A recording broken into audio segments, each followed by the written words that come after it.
நாம் ஏதோ ஷூட்டிங்லேருந்து நேராக வந்து சிஎம் ஆன மாதிரியே சில பேர் ஒரு இமேஜ் கிரியேட் பண்ணுறாங்க. அவங்களுக்கு அவங்க ஆசைப்படுற லாங்குவேஜ்லேயே சொல்கிறோம், அது வெறும் ரீல் தான், ரியல் கிடையாது. ஒரு சாதாரண நடிகனாக தான் நம்ம கெரியர் தொடங்குச்சு. அப்புறம் அப்படியே சின்சியராக உழைச்சி மேலே வந்தோம். நம்ம கெரியரில் நாம் மேலே வந்ததுக்கு இந்த விஜய் ஒருத்தன் மட்டுமே காரணம் இல்லை, அவனோட உழைப்பு மட்டுமே காரணம் இல்லை. இந்த விஜயோட உழைப்புக்கும் உயர்வுக்கும் பின்னாடி இருக்கிற ஒட்டுமொத்த தமிழ்நாட்டு மக்களோட அன்பும் அரவணைப்பும் தான் காரணம். ஒவ்வொரு வீட்டில் இருக்க ஒவ்வொருத்தரும் நம்மளை அவங்க வீட்டில் ஒருத்தனா ஏற்றுக்கிட்டது தான் நமக்கு கடவுளும் மக்களும் தந்த மிகப்பெரிய வரம். அதுக்காகவே கடவுளுக்கு சமமான நம்மளோட சொந்தங்களான தமிழக மக்கள் அனைவருக்கும் மீண்டும் மீண்டும் நன்றி. இப்படி நம்மளை தாயன்போடு அள்ளி அரவணைச்ச தமிழ்நாட்டு மக்களுக்கு நாம் எப்படியெல்லாம் துணையாக இருந்தோம், எப்படியெல்லாம் மக்களோட மக்களா இருந்தோம்னு சொல்றேன். 1990ஸ்லயே ரசிகர் மன்றமாக இருந்தப்பவே மக்களுக்கு துணையாக நிற்க ஆரம்பித்தோம். அதுக்கப்புறம் நற்படி மன்றமாகவும் அதுக்கப்புறம் விஜய் மக்கள் இயக்கமாகவும் மாறி மக்களோட மக்களாக நின்றுகிட்டு இருந்தோம். 2008 ஈழத் தமிழருக்கு ஆதரவாக உண்ணாவிரதம் போராட்டம் செஞ்சோம்.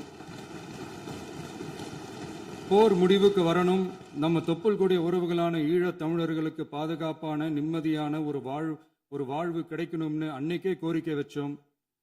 2009 ஆரம்பிச்ச விஜய் மக்கள் இயக்கம் வழியா நம்மளோட மக்கள் நல பணிகளை எக்ஸ்டெண்ட் அண்ட் எக்ஸ்பேண்ட் பண்ணிக்கிட்டே வந்தோம்.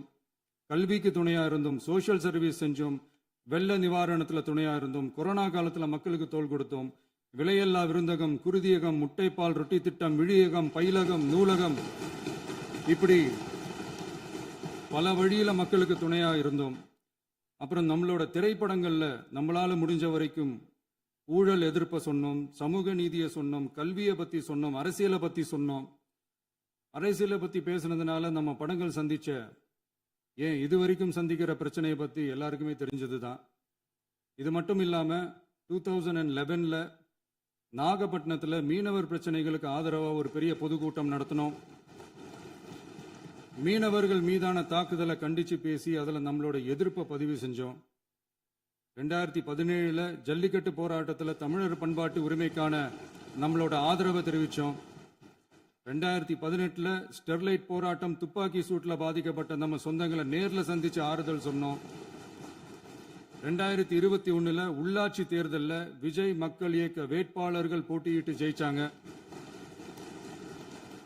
கல்வி விருது விழா நடத்தி சிறந்த மதிப்பெண் பெற்ற மாணவ மாணவிகளுக்கு ஊக்கத்தொகையும் பரிசும் கொடுத்தோம். 2024 தமிழக வெற்றி கழகத்தை ஆரம்பிச்ச உடனேயே CAA-வை எதிர்த்து அறிக்கை விட்டோம். அரசியல் கட்சி ஆரம்பிச்சு விழுப்புரம் மாவட்டத்தில் விக்கிரவாண்டியில் நம்மளோட முதல் மாநில மாநாட்டிய வெற்றி கொள்கை திருவிழாவை நடத்தினோம். தந்தை பெரியார், பெருந்தலைவர் காமராஜர், அண்ணல் அம்பேத்கர், வீரமங்கை வேலுநாச்சியார், மக்கள் சேவகர் அஞ்சலை அம்மாள்னு நம்மளோட 5 கொள்கை தலைவர்களை அறிவிச்சோம். இந்தியாவிலே 2 பெண் ஆளுமைகளை கொள்கை தலைவர்கள் அறிவிச்ச ஒரே கட்சி நம்ம டிவிக்கு மட்டும்தான் என்ற பெருமையோடு அறிவிச்சோம். பெரியார் சொன்ன மாதிரியே அவர் சொன்னதுல நமக்கு ஏற்புடையதை மட்டும் எடுத்துக்கிட்டோம். அவரோட கடவுள் மறுப்பு கொள்கையில நமக்கு உடன்பாடு இல்லைன்னு ஓப்பனா அறிவிச்சோம். நமக்கு கடவுள் நம்பிக்கை உண்டுன்னு அறிவிச்சோம்.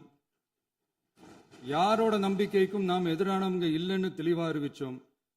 நம்ம மதுரை மாநாட்டில் நம்மளோட தேர்தல் அரசியல் மற்றும் ஆட்சி அதிகார அரசியல் வழிகாட்டியா அறிஞர் அண்ணாவையும் புரட்சி தலைவர் எம்ஜிஆரையும் ஏத்துக்கிட்டதா அறிவிச்சோம். அப்புறம் இன்னனையும் நாம் இங்க பதிவு செஞ்சே ஆகணும். எல்லாரும் கட்சி ஆரம்பிச்சுட்டு தான் ஒவ்வொரு வீட்டுக்குள்ளேயும் போவாங்க. ஆனா நாம ஒவ்வொரு வீட்டுக்குள்ளேயும் போனதுக்கு அப்புறம் தான் கட்சியவே ஆரம்பிச்சிருக்கிறோம். ஒவ்வொரு வீட்டில் ஒவ்வொருத்தரும் நம்மளை அவங்க பிள்ளையா, மகனா, அண்ணனா, தம்பியா ஏத்துக்கிட்டதும் இயல்பா நடந்துச்சு. தமிழ்நாட்டு மக்களோட மனசுக்குள்ள போறதுக்கு நாம பட்ட பாடு நமக்கு மட்டும்தான் தெரியும்.